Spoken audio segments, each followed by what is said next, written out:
सभी विद्यार्थियों का मैं आशीष पाठक नेशनल इंटर कॉलेज तहसील फतेहपुर बाराबंकी से बहुत बहुत स्वागत करता हूं।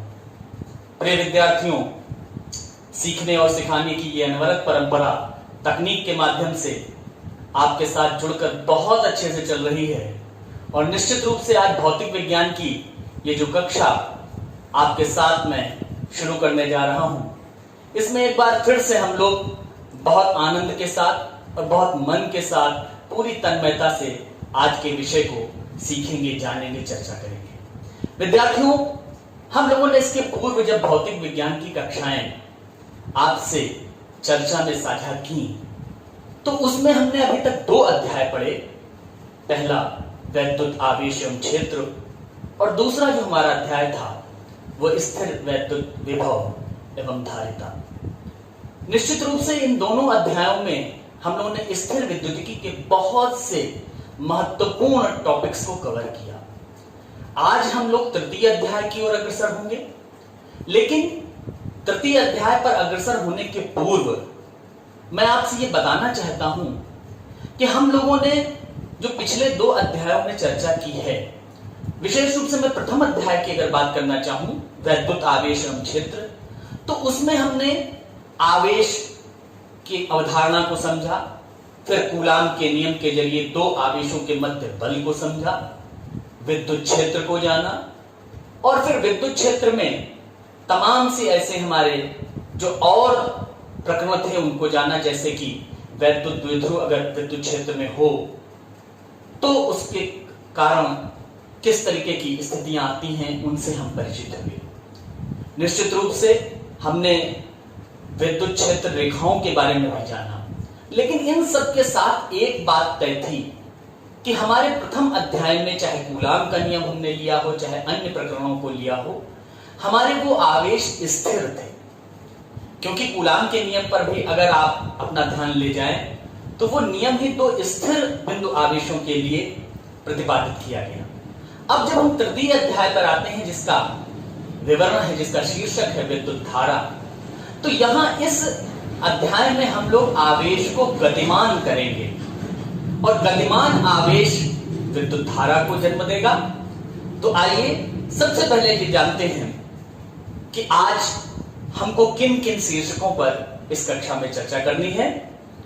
तो विद्यार्थियों, सबसे पहला जो आज शीर्षक मैं आपके साथ इस कक्षा में चर्चा करने वाला हूं वो इस पाठ का ही शीर्षक है विद्युत धारा। आप देख सकते हैं विद्युत धारा प्रथम शीर्षक है जिस पर मैं आपसे चर्चा करूंगा, और जो दूसरा शीर्षक मैं आपसे चर्चा करूंगा वो है चालक में विद्युत धारा, और उसी के साथ तृतीय शीर्षक मैं उसके आगे जो आपसे चर्चा करूंगा उसको आपने पहले भी पूर्व कक्षाओं में भी उसका नाम सुना है।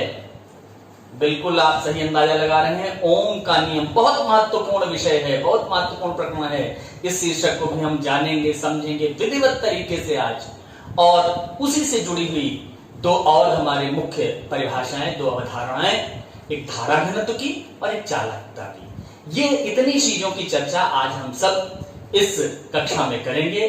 तो चलिए चलते हैं अपने पहले शीर्षक की ओर जो है विद्युत धारा।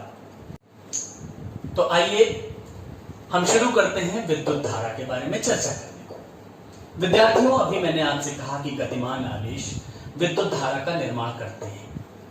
प्रकृति में हमने इस प्रकार की विद्युत धारा का अनुभव किया होगा और उसका एक उदाहरण है वो घटना जिसको हम तड़ित के नाम से जानते हैं, जिसको हम इंग्लिश में लाइटनिंग कह सकते हैं, जिसमें आपने देखा होगा कि बहुत तेजी से हमको एक रोशनी दिखाई देती है और जिसको सामान्य भाषा में बिजली गिरना कहते हैं।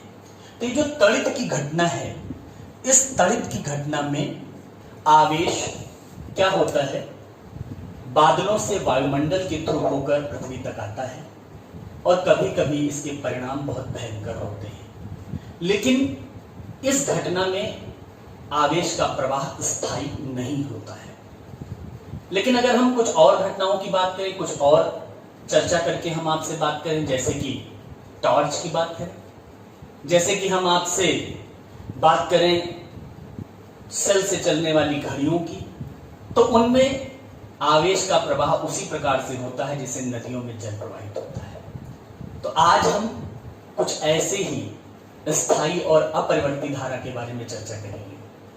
तो इस चर्चा को आगे बढ़ाते हैं और मानते हैं, कल्पना करते हैं कि आवेश प्रवाह के लंबवत एक लघु क्षेत्रफल रखा हुआ है और इस लघु क्षेत्रफल ये आवेश प्रवाह के लंबवत है और इस लघु क्षेत्रफल से समय अंतराल स्मॉल t में प्रवाहित होने वाला नेट अग्रगामी आवेश, यहां ध्यान देंगे मैंने कहा है नेट अग्रगामी धन आवेश, बल्कि इसको कहें नेट अग्रगामी धन आवेश। इसका क्या तात्पर्य है नेट अग्रगामी धन आवेश? इसका अर्थ यह है कि धन आवेश इधर भी अग्रगामी भी होंगे, इधर पीछे की ओर भी जा रहे होंगे, बैकवर्ड भी मूव कर रहे होंगे। इनका जो नेट अग्रगामी धनावेश है वो क्या हो? वो प्लस क्यू हो। और इसी प्रकार से इसी क्षेत्र से गुजरने वाला अग्रगामी नेट ऋणावेश माइनस क्यू हो। तो हमारे पास इस लघु क्षेत्रफल से स्मॉल टी समय में प्रवाहित होने वाला नेट आवेश क्यू क्या होगा? आप सब बता देंगे, very good. Q plus minus Q minus, ये हमारा क्यू क्या होगा? यह इस लघु क्षेत्रफल से स्मॉल टी समय में अग्रगामी दिशा में प्रवाहित होने वाला नेट आवेश होगा। स्थायी धारा के लिए यह समय अंतराल स्मॉल टी के अनुक्रमानुपाती होगा। और अगर आप देखें स्टूडेंट्स, ये जो Q बाई टी यहां पर होगा, हम अगर इसको जो Q बाई टी को यहां परिभाषित करें वो होगी विद्युत धारा। ये हमारे पास इनका भागफल Q और T का Q अपॉन T विद्युत धारा I से परिभाषित किया जाएगा। अब आप देखें यहां पर अगर ये संख्या ऋणात्मक आ जाए जो हमने यहां प्राप्त की है, अगर ये ऋणात्मक आ जाए तो इसका स्पष्ट रूप से तात्पर्य है कि विद्युत धारा पश्च दिशा में प्रवाहित हो रही है। और आपको बताएं इस प्रकार से तो हमने यहां पर विद्युत धारा को परिभाषित कर दिया, लेकिन हमेशा विद्युत धाराएं अपरिवर्ती नहीं होती हैं। इसलिए आवश्यकता है कि हम विद्युत धारा को अधिक व्यापक रूप में समझें। तो अधिक व्यापक रूप में हम विद्युत धारा को किस तरीके से समझ सकते हैं, इसके लिए आइए फिर चर्चा करते हैं। इसके लिए हम चर्चा करते हैं कि मान लीजिए कि समयांतराल t तथा t प्लस डेल्टा t के मध्य, तो इसके मध्य कितना समयांतराल होगा? Delta t। इस समयांतराल में किसी चालक के अनुप्रस्थ क्षेत्रफल से प्रवाहित होने वाला नेट आवेश कितना? Delta Q. आप ध्यान देंगे t तथा t प्लस डेल्टा t समयांतराल के मध्य जो समयों के मध्य जो समयांतराल है डेल्टा t, उससे प्रवाहित होने वाला ये डेल्टा क्यू आवेश है जो किसी चालक के अनुप्रस्थ क्षेत्रफल से प्रवाहित होता है, नेट आवेश। तो हम विद्युत धारा को किस प्रकार परिभाषित करते हैं? स्मॉल t समय पर प्रवाहित विद्युत धारा I t बराबर होगा limit delta t approaches to 0 delta Q by delta T. यहां ध्यान देंगे ये जो मैंने लिखा है इसमें जो एक सबसे महत्वपूर्ण चीज है कि हमने डेल्टा टी को बहुत अल्प लिया है। इसी वजह से उस विशेष क्षण पर, वो क्षण इतना अल्प है, उस तात्कालिक समय पर हम उस अल्प समय अंतराल में डेल्टा टी जब बहुत सूक्ष्म है तो डेल्टा क्यू और डेल्टा टी का जो भागफल है वो परिभाषित करता है स्मॉल टी समय पर विद्युत धारा को। इस प्रकार से हमने समय की सीमा को शून्य लेते हुए परिभाषित किया विद्युत धारा को। यह व्यापक अर्थों में विद्युत धारा को परिभाषित करना है। एक और बात, जब हमने विद्युत धारा की बात की विद्यार्थियों, तो विद्युत धारा का एसआई मात्रक एम्पियर है। आप सबको पता होगा एम्पियर है इसका एसआई मात्रक। इसका जो विमीय संकेत है वो कैपिटल ए से हम लोग प्रदर्शित करते हैं। एक और चीज मैं आपको बताना चाहूंगा कि ये जो एम्पियर है इसको परिभाषित करने के लिए हम आगे के अध्याय में जब हम चुंबकत्व की ओर बढ़ेंगे तो वहां पर इसके जरिए जानेंगे। लेकिन एक चीज आपको यहां पर और जान लेना है कि जो हमारे पास ये विद्युत धारा है, कभी कभी मन में एक संदेह आता है और हो सकता है आपके मन में भी आ रहा हो कि विद्युत धारा हमेशा हम बताते हैं इस दिशा में जा रही है, अभी उसकी बात करेंगे और इसमें परिमाण भी है, तो ये किस प्रकार की राशि है? तो मन में संदेह निकाल दीजिएगा, ये बिल्कुल अदिश राशि है, ये सदिश राशि नहीं है, ये अदिश राशि है। भ्रम की स्थिति से मुक्त हो जाइएगा। क्यों है अदिश राशि? इसका कारण भी मैं आपको स्पष्ट किए देता हूं यहां पर। क्योंकि ये सदिशों के योग के जो नियम हैं उनका पालन नहीं करती है। समांतर चतुर्भुज नियम, त्रिभुज नियम इनका पालन नहीं करती है, इसलिए ये हमारे पास क्या है? ये अदिश राशि है विद्युत धारा। एक चीज अब कुछ यहां मैं आपको उदाहरणों के जरिए बताना चाहता हूं। जो हमारे घर में तमाम से डोमेस्टिक अप्लायंसेज हैं, जिनको हम कहते हैं घर के जो धारित्र हैं, उनमें जो विद्युत धारा का कोटि होती है, ऑर्डर होता है, वो लगभग 1 एम्पियर कोट का होता है। और अगर आप, जिसकी मैंने अभी पहले बात की थी तड़ित की, अगर आप तड़ित की बात करें तो तड़ित में जो विद्युत धारा का जो कोटि होती है वो हजारों एम्पियर की होती है। वो हजारों एम्पियर की कोटि होती है, बहुत तीव्र होता है। और अगर हम बात करें हमारी तंत्रिकाओं में प्रवाहित विद्युत धारा की, तो वो कुछ माइक्रो एम्पियर की कोटि की होती है। इस प्रकार से हमने देखा कि तंत्रिकाओं में प्रवाहित होने वाली विद्युत धारा हमारे कुछ माइक्रो एम्पियर कोटि की है, और घरेलू जो हमारे विद्युत उपकरण हैं, अप्लायंसेज हैं, उनमें 1 एम्पियर कोटि की होती है, और तड़ित में हजारों एम्पियर कोटि की होती है। तो इस प्रकार से हमने जाना कि विद्युत धारा को हम कैसे परिभाषित कर सकते हैं। अब आगे बढ़ेंगे।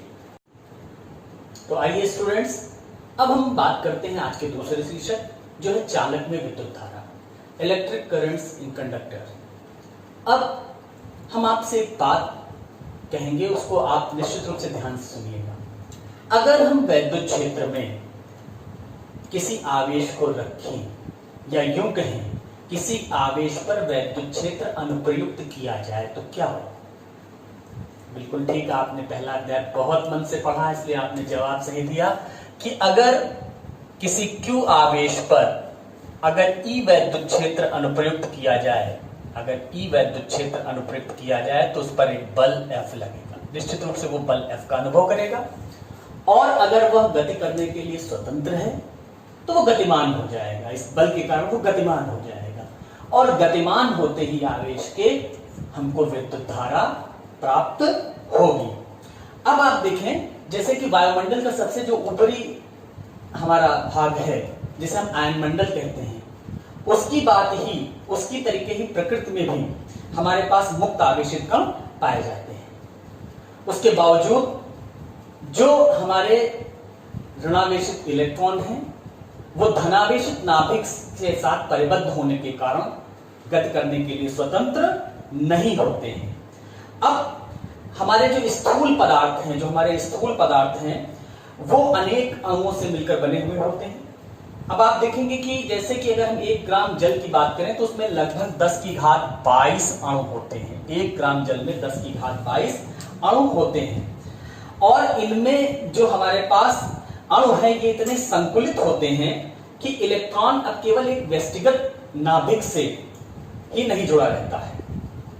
कुछ पदार्थों में इलेक्ट्रॉन अभी भी परिबद्ध होते हैं, अर्थात अगर हम उन पर वैद्युत क्षेत्र लगाएंगे तो भी वो त्वरित नहीं हो सकते हैं। जबकि हमने यहां देखा है कि अगर किसी आवेश पर हम वैद्युत क्षेत्र अनुप्रयुक्त करते हैं तो वो गति करने के लिए स्वतंत्र है, तो गतिमान हो जाता है बल के प्रभाव में।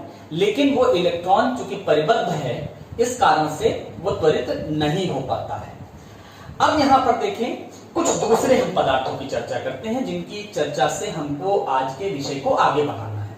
कुछ दूसरे पदार्थ, विशेषकर धातुएं, अगर हम मेटल्स की अगर हम बात करें, मेटल्स में क्या होता है, कुछ इलेक्ट्रॉन स्थूल पदार्थ के भीतर वास्तविक रूप से गति करने के लिए स्वतंत्र होते हैं। वे स्थूल पदार्थ के भीतर मूव कर सकते हैं, इलेक्ट्रॉन्स जो होते हैं, और ऐसे पदार्थों को हम सामान्यतः कंडक्टर या चालक कहते हैं। तो ये जो चालक हैं, इनमें अगर हम विद्युत क्षेत्र अनुप्रयुक्त करते हैं तो निश्चित रूप से हमको विद्युत धारा प्राप्त होती है, वहां पर विद्युत धारा उत्पन्न हो जाती है। अब हम किसी ठोस चालक पर विचार करें, सॉलिड हमारा कंडक्टर, उस पर विचार करें, तो वास्तव में इसमें परमाणु एक दूसरे के इतने निकट आबद्ध होते हैं, एक दूसरे से बहुत सन्निकट होते हैं, जिसके कारण से जो हमारा ऋण आवेशित इलेक्ट्रॉन है वही विद्युत धारा को वहन करता है, वही विद्युत धारा को कैरी करता है, इलेक्ट्रिक करंट को। हालांकि अन्य प्रकार के भी चालक हो सकते हैं, जैसे कि विद्युत अपघटनी विलयन, जिसमें धनावेश और ऋणावेश दोनों गति कर सकते हैं। लेकिन हमारे ठोस चालकों में केवल इलेक्ट्रॉन ही विद्युत धारा का वहन करते हैं। और हम आज जो चर्चा करेंगे वो ठोस चालकों पर ही केंद्रित रखेंगे, जिसमें स्थिर जो हमारे धनायन हैं उनकी पृष्ठभूमि में जो हमारे इलेक्ट्रॉन हैं ऋणावेशित, वही विद्युत धारा का वहन करेंगे।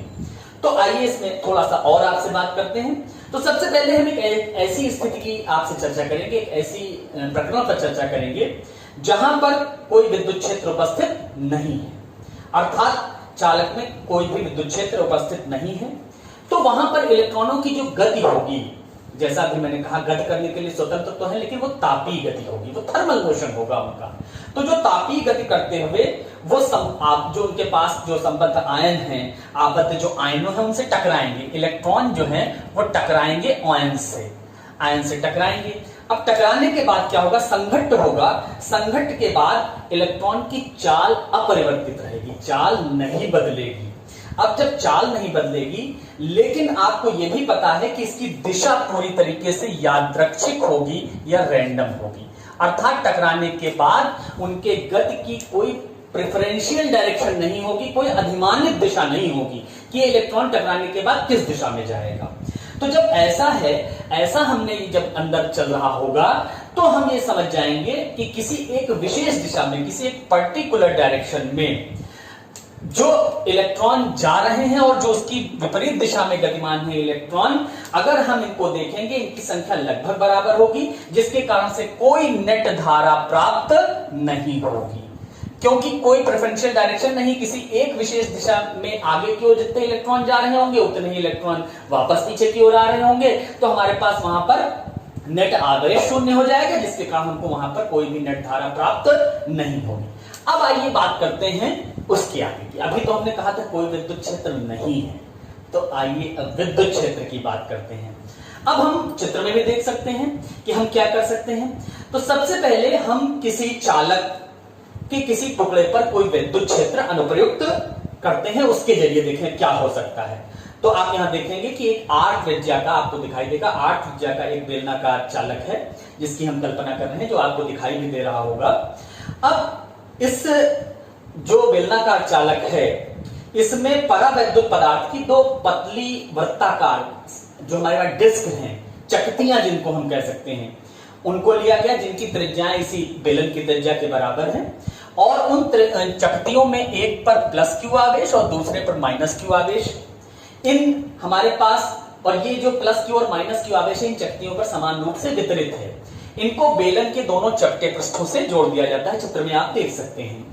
तब क्या होगा? एक तरफ हमने प्लस क्यू समान वितरित आवेश वाली चकती को जोड़ा है, दूसरी तरफ माइनस क्यू समान रूप से वितरित आवेश वाली चकती को जोड़ा है, जिससे कि एक विद्युत क्षेत्र उत्पन्न होगा इस बेलनाकार जो हमारा चालक है, जिसकी दिशा क्या होगी? बिल्कुल सही आपने बताया, धन आवेश से ऋण आवेश की ओर इसकी दिशा होगी, पॉजिटिव से निगेटिव की ओर इसकी दिशा होगी। जो वैद्युत क्षेत्र यहां पर हमको उत्पन्न हुआ, प्राप्त होगा। और इस वैद्युत क्षेत्र के कारण, जो वैद्युत क्षेत्र अब अंदर उत्पन्न हुआ है, जिसकी दिशा आप देख भी सकते हैं, कैपिटल ई आपको दिखाई गई है, इस वैद्युत क्षेत्र के कारण इलेक्ट्रॉन जो हैं वो प्लस क्यू की ओर त्वरित होंगे। आप जानते हैं इलेक्ट्रॉन ऋणावेशित कण है, तो वो प्लस क्यू की ओर त्वरित होगा। इस प्रकार से वो इलेक्ट्रॉन जो त्वरित होंगे, वो आवेशों को उदासीन करने के लिए गति करेंगे, और जब तक इलेक्ट्रॉन का प्रवाह होगा, तब तक हमको विद्युत धारा भी मिलती रहेगी, विद्युत धारा बनी रहेगी। लेकिन ये लंबे समय तक नहीं होगा, क्योंकि बहुत जल्दी सारे जो हमारे हैं आवेश उदासीन हो जाएंगे और हमको विद्युत धारा मिलना बंद हो जाएगी। अगर हम चाहते हैं कि ऐसी युक्तियों की कल्पना करें जिनसे हमको स्थायी रूप से आवेश मिलता रहे, तो हम ऐसी कल्पना कर सकते हैं कि बेलन के सिरों पर हमको गतिमान इलेक्ट्रॉनों के द्वारा जो उदासीन किए गए आवेश हैं, उनको नए आवेशों से हम प्रतिस्थापित करते रहें, उनकी नए आवेशों से पूर्ति होती रहे। अगर ऐसी हम कुछ व्यवस्था कर पाएं, तो हमारे पास इस चालक में एक परमानेंट स्थायी विद्युत क्षेत्र स्थापित हो जाएगा, जिसके परिणाम स्वरूप जो हमको एक धारा, विद्युत धारा मिलेगी, वो अल्पावधि की नहीं होगी, वो शॉर्ट ड्यूरेशन की नहीं होगी, बल्कि एक सतत विद्युत धारा प्राप्त हो जाएगी। इस प्रकार से जो स्थायी विद्युत धारा या स्थायी विद्युत क्षेत्र प्राप्त करने के लिए जो हमको युक्तियां हैं, उनको हम क्या कहते हैं, उनको विद्युत सेल या बैटरियां कहते हैं, जो स्थायी विद्युत क्षेत्र उत्पन्न करती हैं। विद्युत सेल या बैटरियां, इनसे हम स्थायी विद्युत क्षेत्र उत्पन्न करते हैं और हमको स्थायी विद्युत धारा प्राप्त होती है। हम इसके बारे में आगे चर्चा करते रहेंगे। अब फिलहाल हम इस चालक में विद्युत धारा के उपरांत अगले शीर्षक की ओर बढ़ेंगे, जो बहुत महत्वपूर्ण शीर्षक है। तो आइए चलते हैं अगले शीर्षक की ओर। तो विद्यार्थियों, अब हम लोग ओम के नियम की चर्चा करते हैं। बहुत महत्वपूर्ण है, इसलिए बहुत ध्यान से देखिएगा। सबसे पहले इसके कथन से आपको परिचित कराते हैं कि यदि किसी चालक से होकर कैपिटल आई विद्युत धारा प्रवाहित हो रही हो और उस चालक के सिरों का विभवांतर कैपिटल वी हो, तो ओम का नियम यह कहता है कि जो ये वी है विभवांतर अनुक्रमानुपाती आई होगा। इस प्रोपोर्शनलिटी रिलेशन को इक्वलिटी में लाने के लिए हम एक कांस्टेंट लेते हैं हमेशा की तरह, और वो कांस्टेंट यहां हमने आर लिया है। और इसी आर को, जो ये हमारे पास समानुपातिक स्थिरांक है, इसको हम कहते हैं प्रतिरोध। इसे हम चालक का प्रतिरोध कहते हैं। तो हमारे पास वस्तुतः जो संबंध ओम के नियम से हमको प्राप्त होता है वो V बराबर आई आर प्राप्त होता है। और ये आर क्या है, चालक का प्रतिरोध है। इसका मात्रक जो है ओम, क्योंकि ओम ने ही ये नियम प्रतिपादित करा था, उन्हीं के नाम पर ओम दिया जाता है। इसको इस संकेत से व्यक्त करते हैं। और यहां पर आपको ये भी बता दें कि अगर आप यहां से देखेंगे तो R बराबर V अपॉन आई आएगा। तो ये जो वोल्ट प्रति एम्पियर है, इसी को हमने ओम कहा है, वोल्ट प्रति एम्पियर। ये हमारे पास क्या है, ये ओम का नियम है, बहुत महत्वपूर्ण है, इसको हम सबको जानना है।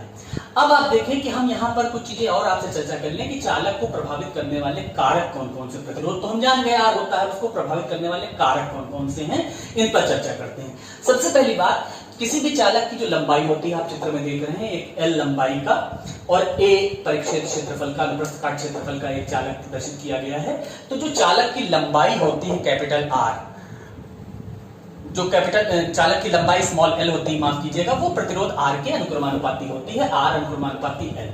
अर्थात अगर लंबाई बढ़ेगी तो प्रतिरोध बढ़ेगा। दूसरी चीज, अगर हमारे पास जो अनुप्रस्थ काट का क्षेत्रफल है वो बढ़ेगा तो प्रतिरोध घटेगा, अर्थात अनुप्रस्थ काट के क्षेत्रफल के व्युत्क्रमानुपाती चालक का प्रतिरोध होता है। कैसे, इसको समझते हैं।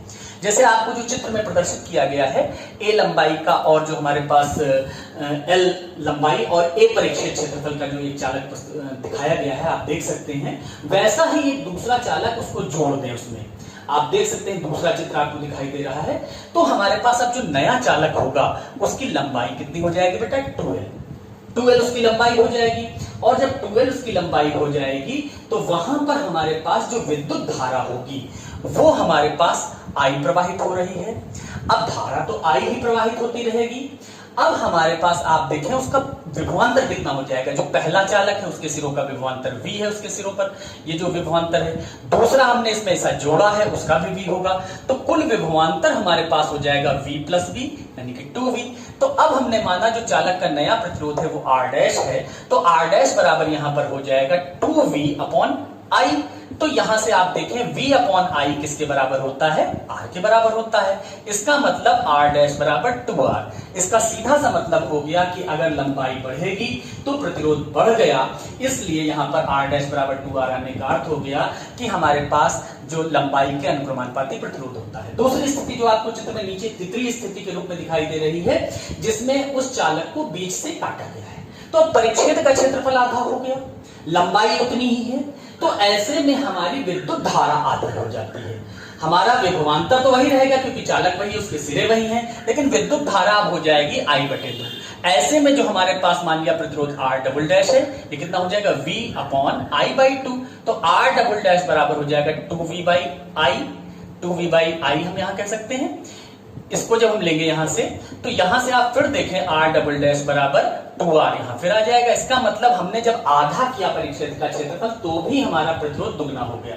यहां पर हम कैपिटल I धारा लेंगे, यहां पर जहां भी हमने संकेत लिए वहां पर कैपिटल I धारा का संकेत है। तो यहां पर आप पुनः देख रहे हैं कि 2 गुना हो गया प्रतिरोध। इससे यह भी सिद्ध हो गया कि अनुप्रस्थ परिक्षेत्र के व्युत्क्रमानुपाती होता है क्षेत्रफल A के।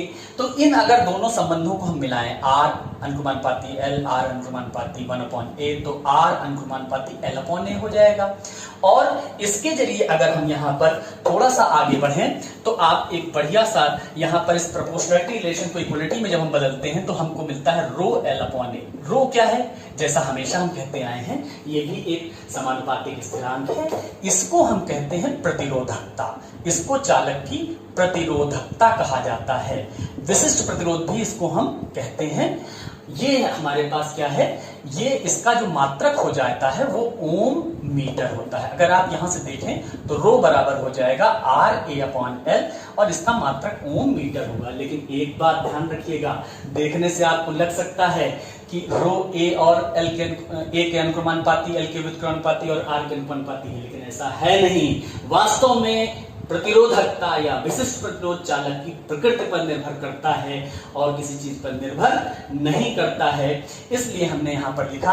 अब आपको जब हमने R जान लिया तो V बराबर IR का जो हमारा संबंध था, जो हमको ओम के नियम से मिला था, उसको हम किस तरीके से लिख सकते हैं? V बराबर I और R की जगह रो L/A, इस तरीके से भी इसको व्यक्त कर सकते हैं। यहाँ पर आप ये ध्यान रख रहे हैं। अब थोड़ा सा हम आगे और बढ़ेंगे विद्यार्थियों, आप देखेंगे कि इसी जगह पर हम यहाँ पर जो I/A है, सॉरी यहाँ पर I हम कैपिटल यूज कर रहे हैं हमेशा सिंबल्स, तो ये जो I/A है इसको हम एक विशेष नाम देते हैं। ये जो I/A है ये क्या है? धारा के अभिलंबवत, ध्यान दीजिएगा, धारा के अभिलंबवत प्रति इकाई क्षेत्रफल से प्रवाहित धारा को धारा घनत्व कहा जाता है। और ये I/A यही है, जब धारा का प्रवाह अनुप्रस्थ परिच्छेद के लंबवत हो रहा है तो I/A को धारा घनत्व कहते हैं और इसे स्मॉल j से प्रदर्शित करते हैं, स्मॉल j से प्रदर्शित करते हैं। इसका मात्रक क्या हो जाएगा? एम्पियर प्रति वर्ग मीटर हो जाएगा।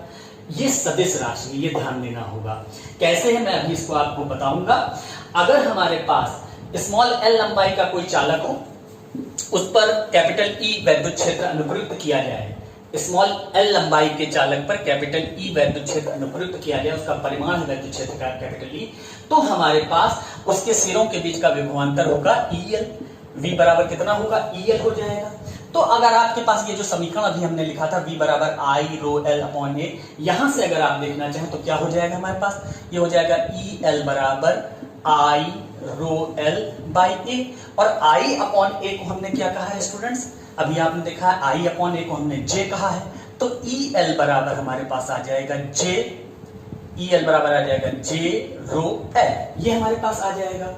यहां से अगर आप देखें तो E बराबर हमारे पास आ गया J रो, ये हमारे पास आ गया। इसको सदिश रूप में अगर हम लिखना चाहें तो सदिश E, ये हमारे पास इलेक्ट्रिक फील्ड है, बराबर ये हमारे पास आ गया। यहां जो धारा घनत्व की दिशा होती है ये वास्तव में जो हमारा वेक्टर है, ये इलेक्ट्रिक फील्ड वेक्टर है, इसी की दिशा में होती है। हम इसको इस तरीके से भी लिख सकते हैं, ये जो हमारा सदिश J होगा ये हमारे पास किसके बराबर होगा? ये हमारे पास हो जाएगा J वेक्टर E बटे मॉड E के बराबर, ये समतुल्य हो जाएगा। इसको आप इस तरीके से व्यक्त कर सकते हैं। यहाँ पर एक चीज और आप देखें कि ये जो हमारे पास ये जो संबंध आया है vector E equal to vector J और यहाँ पर रो आया है, इसको हम एक और तरीके से व्यक्त कर सकते हैं।